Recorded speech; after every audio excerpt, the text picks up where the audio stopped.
this history of American racism, and it's specifically not simply a learned individual prejudice. Okay?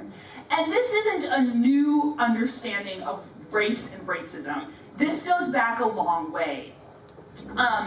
So, many historians believe that racism is not simply a product of learned individual bias or prejudice, but the United States is a result of greed, which led to slavery, which led to the creation of race, which led to racism. Okay, so to see how that is, like, okay? All right. And again, just to iterate that this is not, some people are like, this is the 1619 project. No, this is actually old. This is old established history. So from 1998, which is older than I like to admit now, right? But it's going to get even older here in a sec. Ira Berlin, author of an award-winning book called Many Thousands Gone on the history of racism, says, New World slavery did not have its origins in a conspiracy to dishonor, shame, brutalize, or reduce slaves on some perverse scale of humanity, although did all those things at one time or another. So in other words, this wasn't simply white people looking at black people and saying, oh, we hate you, we're going to make you slaves. But the design of American captivity was the extraction of labor that allowed a small group of men to dominate all. In short, if slavery made race, so there's that claim, slavery makes race, its larger purpose was to make class. And the fact that the two were made simultaneously by the same process has mystified both. For those of you who are like, I still don't know what he's talking about, we're going to explain it, okay? But my point here in showing you this is that this isn't some crazy new idea that someone came up with 3 years ago. And to even make that point further, in 1944, Eric Williams, political scientist and eventual prime minister of Trinidad and Tobago, wrote a book called Capitalism and Slavery. And he said, in New World slavery, a racial twist has thereby been given to what is basically an economic phenomenon. Slavery was not born of racism, rather racism was the consequence of slavery. Okay? So old interpretation is the point here. Now, these guys might be wrong. Historians argue about stuff.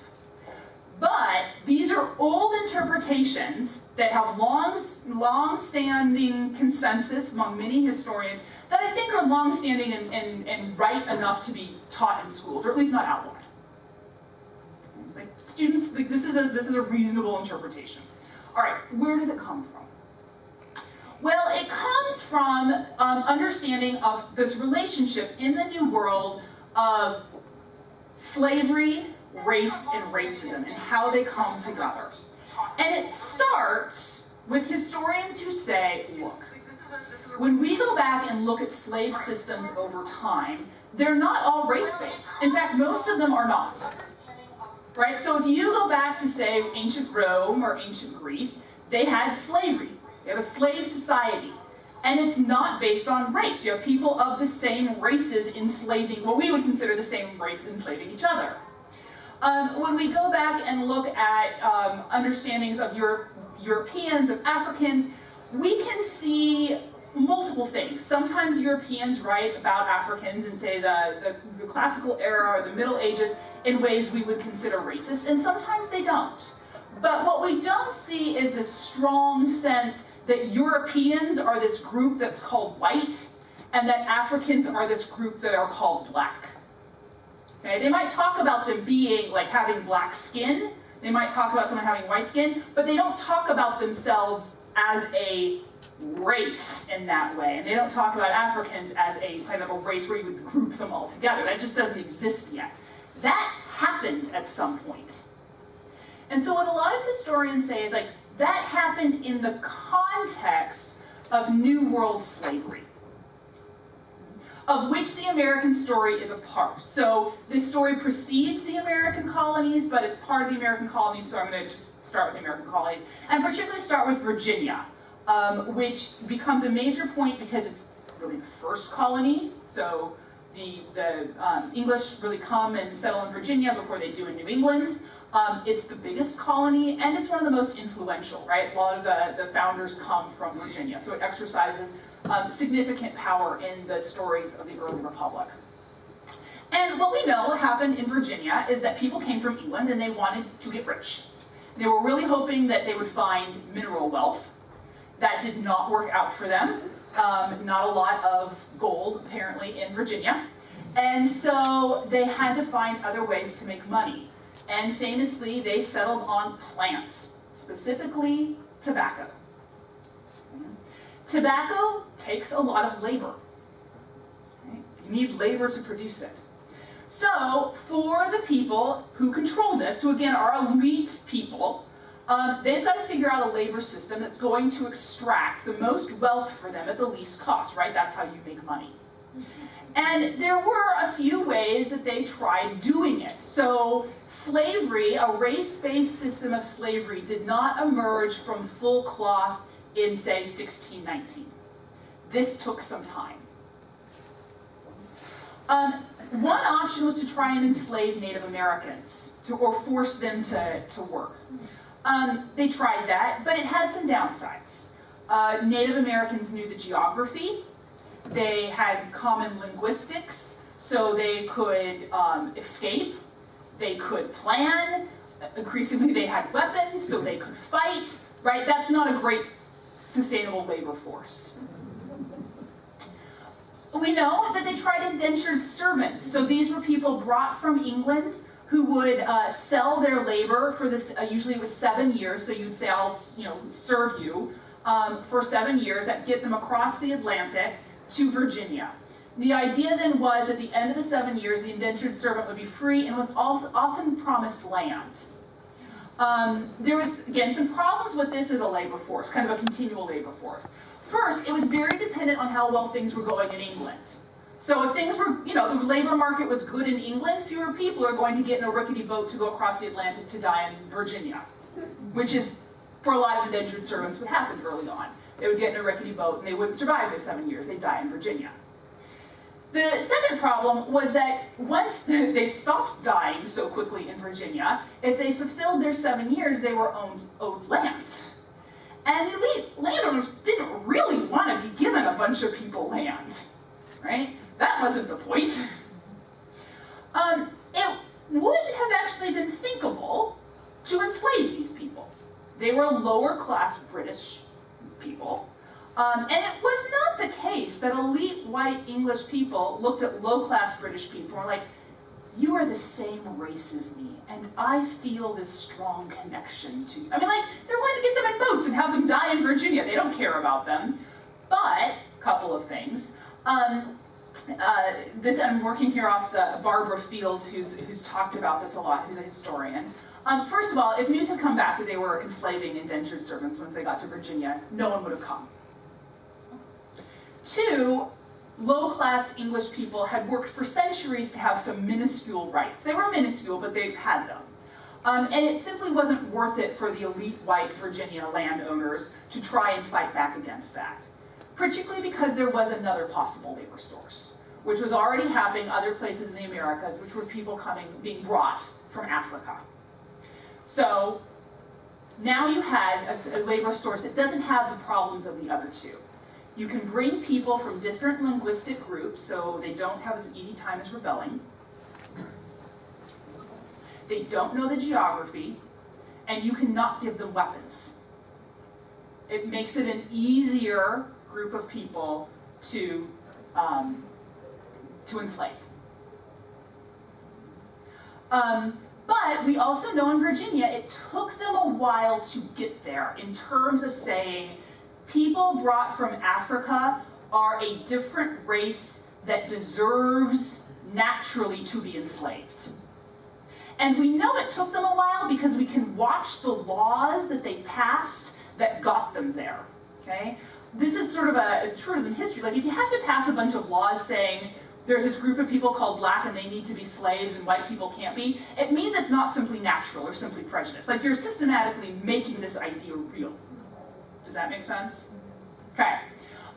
So, we know, for example, that in the 1640s there was a woman named Elizabeth Key, who was a biracial woman. Her father was white, mother was a slave, and she was, as best we can tell, an indentured servant in her youth, very young. And then through master dying was listed in a will as property. So it was listed as a slave. So she went to the House of Burgesses and said, I'm not a slave, and I have 3 reasons. A, I was an indentured servant, I was never a slave to begin with. 2, my father was white. 3, I'm a Christian. Can't enslave Christians. And the House of Burgesses agreed. She was freed, and then she eventually married her white lawyer. And then over the next 2 decades, Virginia passed laws that said slavery follows the mother, and baptism does not free you. Okay? So you see what's happening here? Like, they had to make laws to make race real. They had to establish this idea that there was a group of people called white and a group of people called black, and the black people were naturally slaves and the white people weren't. But they had to make laws because it wasn't simply something that just everybody sort of knew. Right? If you have to put in the legal code, you happen to work at it. It's also the case that racism ends up helping political ends. So one of the problems for white planters, elite white planters in Virginia, is that there's not a lot of them. Right? That's the thing about being elite. There's not a lot of you.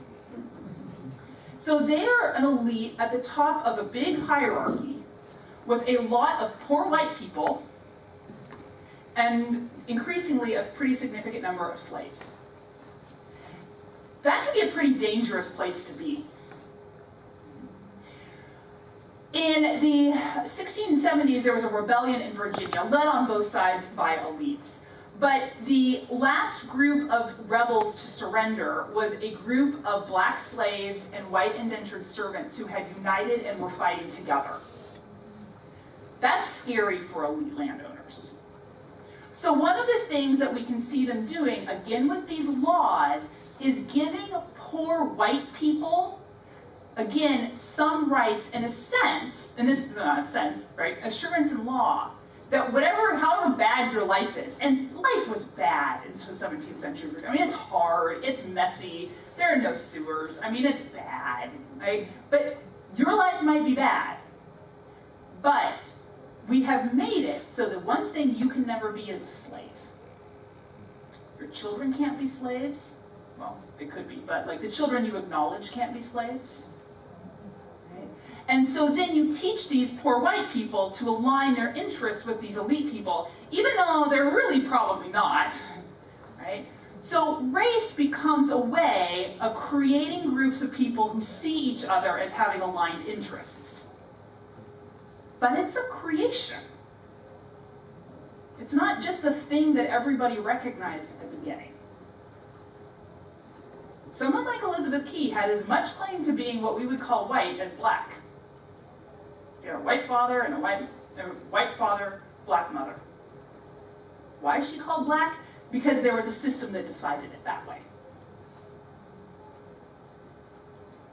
So, that goes to problem number 2. So let me just sum that up.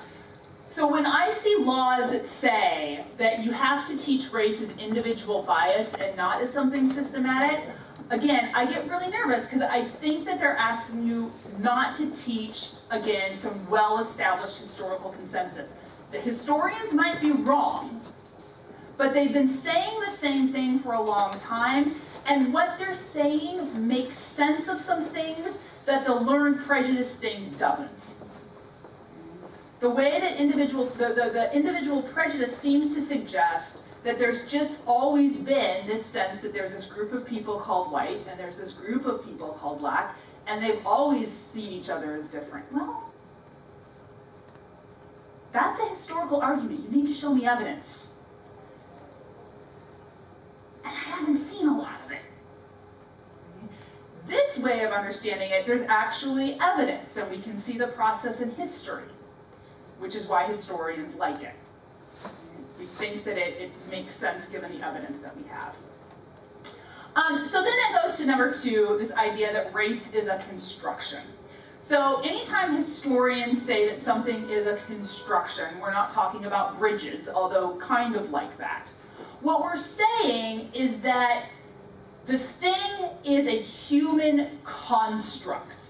It's not biological. Sometimes you'll hear the words, it's not essential. Or if I want to get really theological about it, I'll say it's not ontological.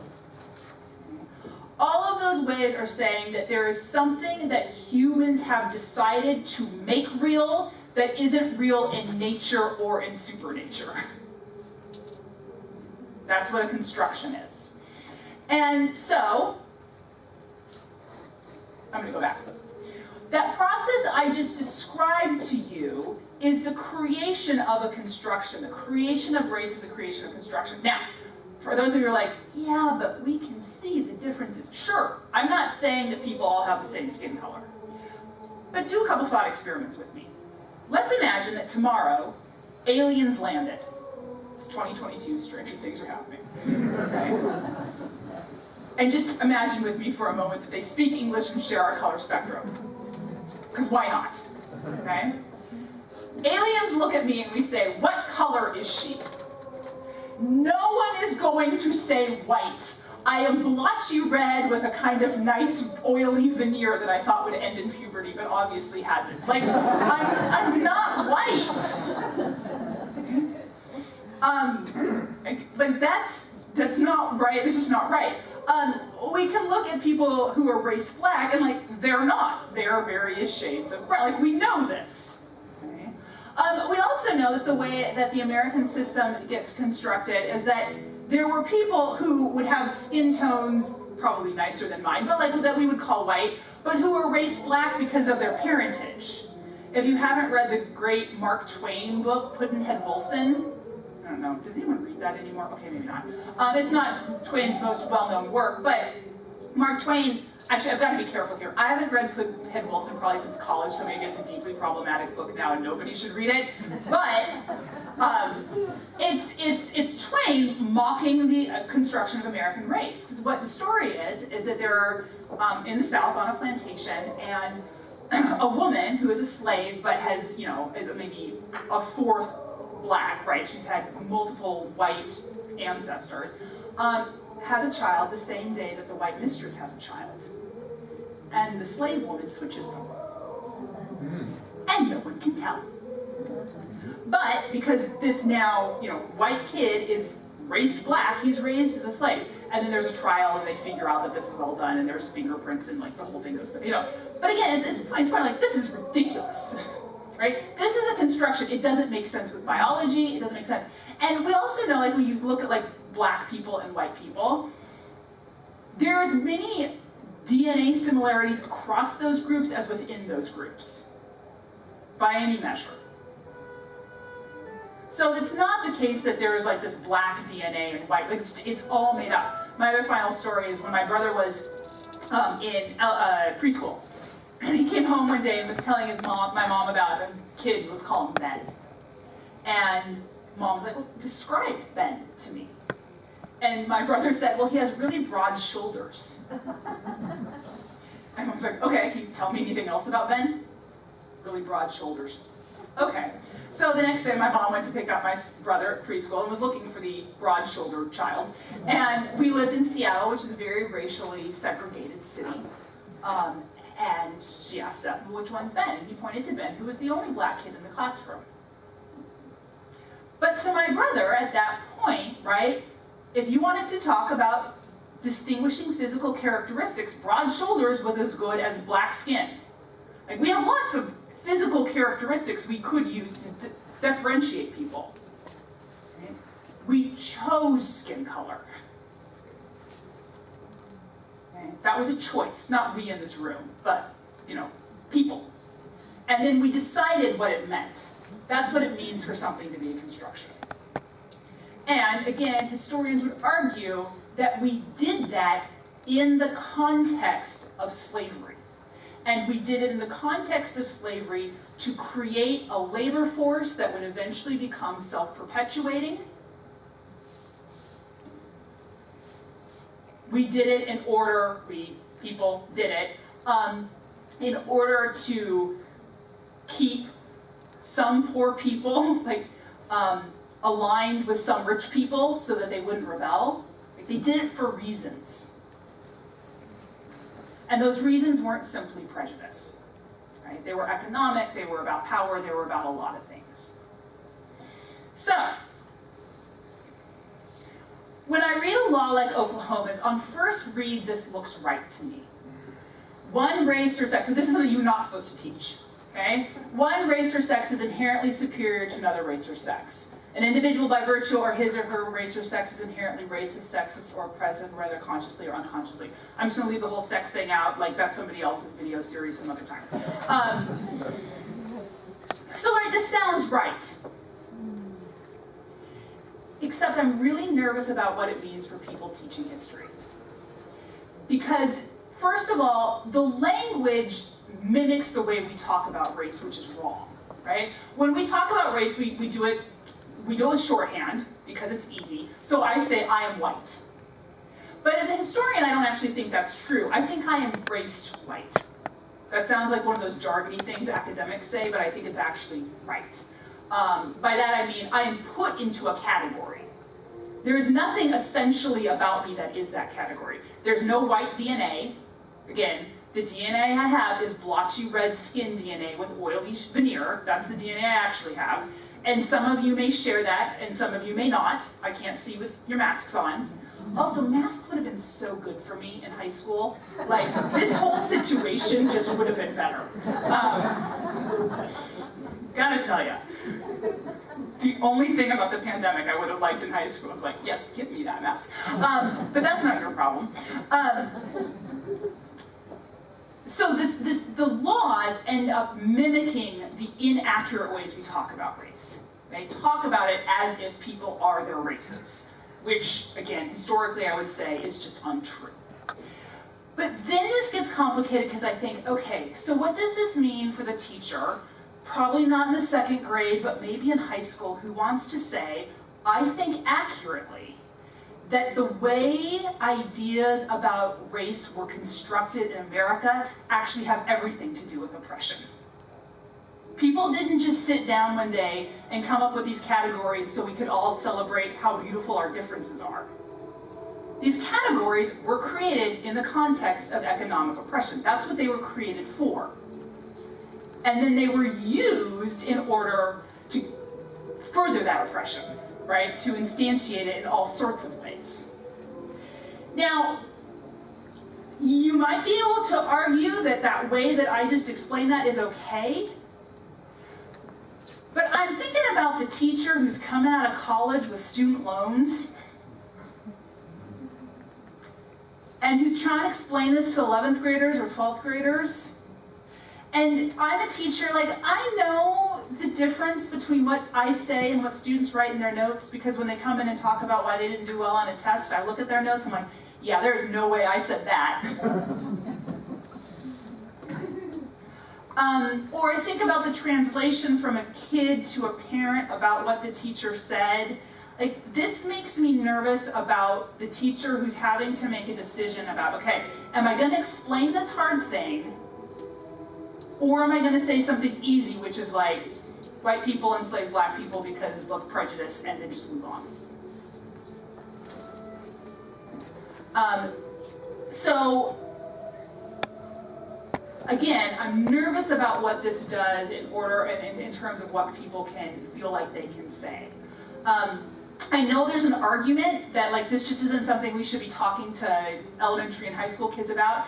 I actually don't think that's true. I think it would be better if we were beginning to talk to our kids much younger about like what it means to be called a race, like what we're talking about in age-appropriate ways.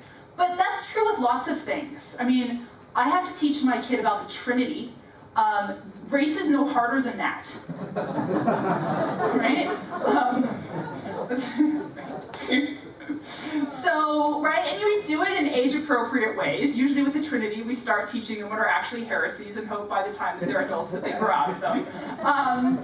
You know, we do this with lots of things, and I think we should, but I'm concerned about hampering teachers and making it scary for them to do this work. Now, I want to be clear, there are, like, I know there are people in here who've sat through really, really bad diversity, equity, inclusion trainings, and are like, yeah, you don't know how, like, yeah, I understand that some of this can go really bad in other ways, but I don't think that's a reason to put the burden on teachers, and I also don't think it's, excuse me, a good reason to write laws that replicate the inaccurate ways we talk about race. If we're going to write laws that talk about race, we should be precise, right? This is not precise. This is not precision. All right. So then that goes to what this means for Christians. And I think this is really important because I don't have the evidence sitting with me, but I'd be willing to go and find it, that a lot of the people who are invested in these laws are Christians. And that part of the reason is because these laws, for a lot of particularly white Christians, have to do with whether or not we can understand America as a Christian country and as a good country. And then how we can understand ourselves, particularly if we're white or raised white. See, I do it too. It's shorthand. So I think for Christians, one of the first questions we always need to ask when we're entering into these kinds of discussions is, what is our identity and where does it come from? And the reality for most of us is we have multiple identities. I identify with my family, I identify with my work. I mean, I have multiple identities. But the question I'm sort of asking is, so what's your first one?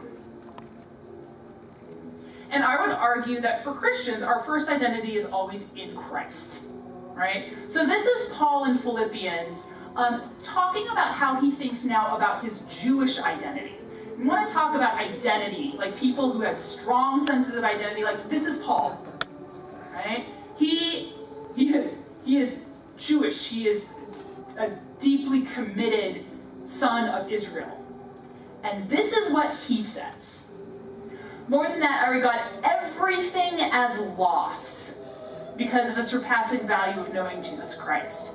For his sake, I have suffered the loss of all things, and I regard them as rubbish, in order that I may gain Christ and be found in him, not having a righteousness of my own that comes from the law, but one that comes through faith in Christ, the righteousness from God based on faith.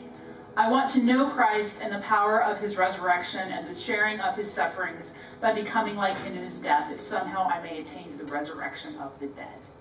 Right? So for Paul, the identity is in Christ. And that sense of identity allows him to hold lightly all his other identities. It doesn't mean he has to let them all go necessarily. If you read Paul, he's still very invested in what happens to Israel. He cares about his people. But he's very clear about where he thinks his primary identity is. And I would argue that that's, for Christians, the thing that it should be central to us. And that sense that we are in Christ should enable us to ask really hard questions about our other identities and to hold them lightly when necessary, or to critique them. That ability to say, like, yes, I love my family. I also can talk about the ways that, like, some of my great uncles were not spectacular people. And that's okay, because my identity is in Christ and I'm very safe in that.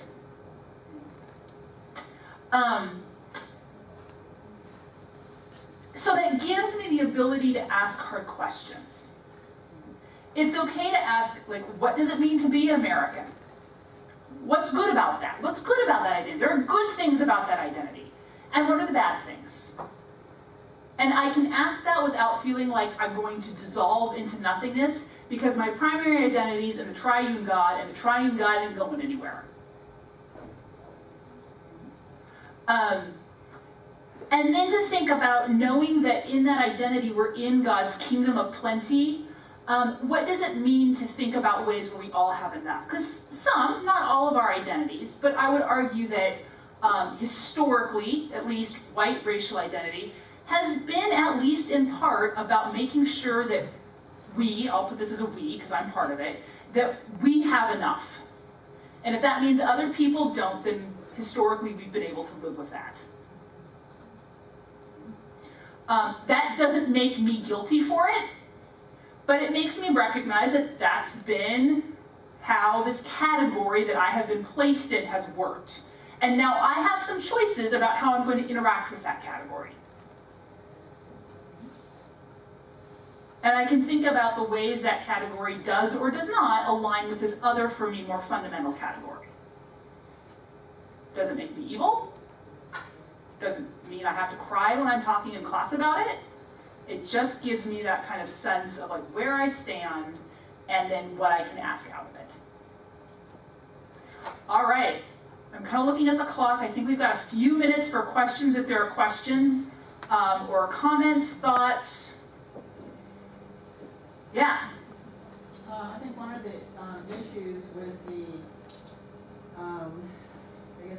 I'll just call them evangelical. Yeah. I know they're not all the same, but the coaptation of evangelicalism with this critical race theory law passing, is that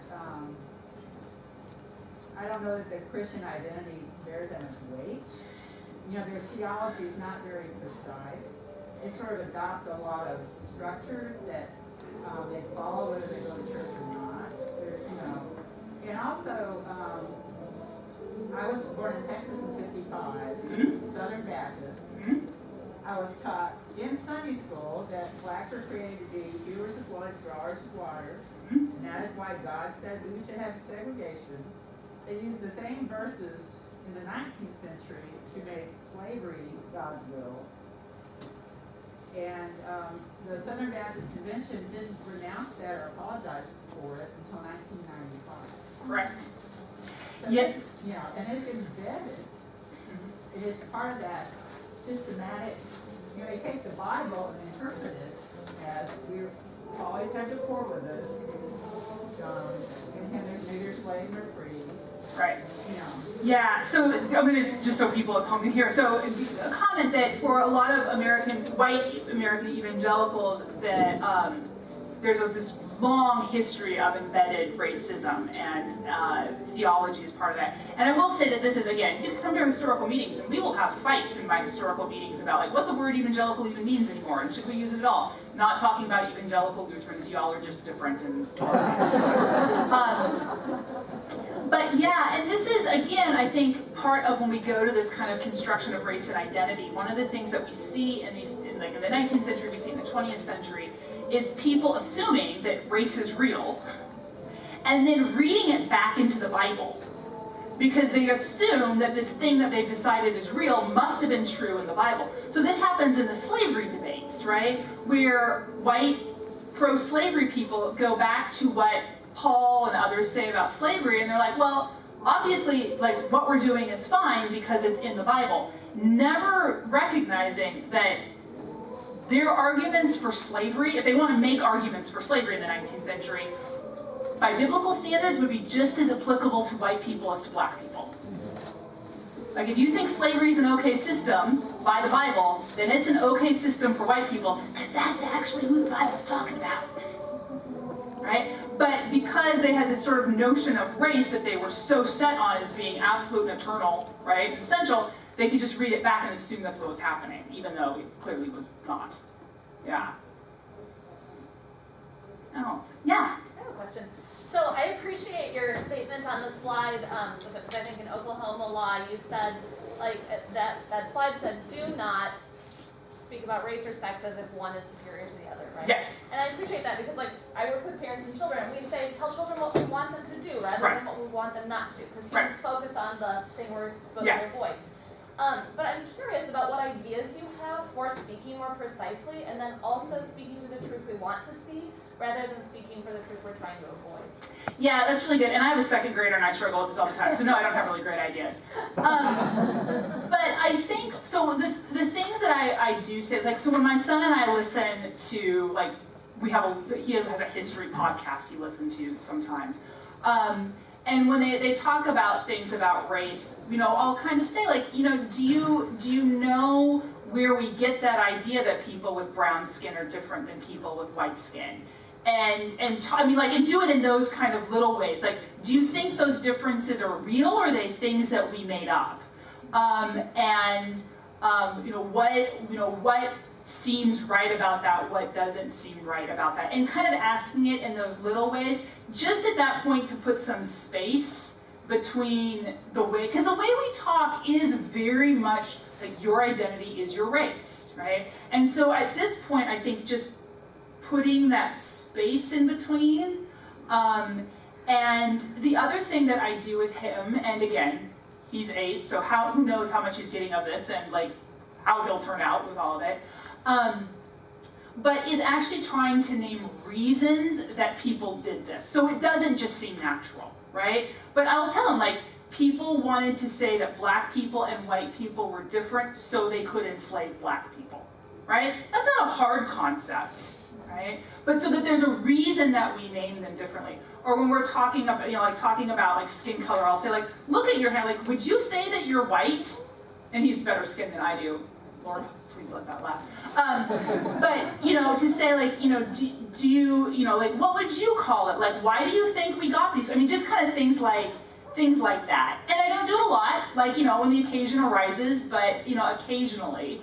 And just trying to create that little bit of difference. But it's hard, right? And again, because I use the shorthand too. I don't walk around my house saying, race is a social construction and we are race to the, I mean, like, when we check boxes, I check the white box and I, don't like put a note saying that this is a bad way of asking the question. So it's really hard because you're trying to dump. Yeah. Well, in the first statute that you brought up, about the third thing was, and we should never suggest that current people are in any way guilty for something that these people who are identified race did in the past. Yeah. So to me, as you say, these laws sort of reveal the mindset. Right. And they are scared of being held accountable for what happened. And I think that in that is an admission that what happened was pretty bad. Right. And I would actually push that a little bit. I think that the bigger thing with these laws, so this is my non-charitable read, right? There's charitable read, so this is my non-charitable read, is that the laws are really about current issues, right? They're about affirmative action. They're about reparations, right? They're about saying we don't have to fundamentally change economics or politics in this country because things are now fair, right? Well, that's a big assumption. It's a big assumption, but if you teach the history this way, then like that's kind of where you get. And so I don't actually like the idea too much of historical guilt. I mean, like I wasn't there for the same reason that you'll just know now that I'm a heretic. Like the idea of being guilty for Adam's sin like strikes me as okay. We can talk about that later.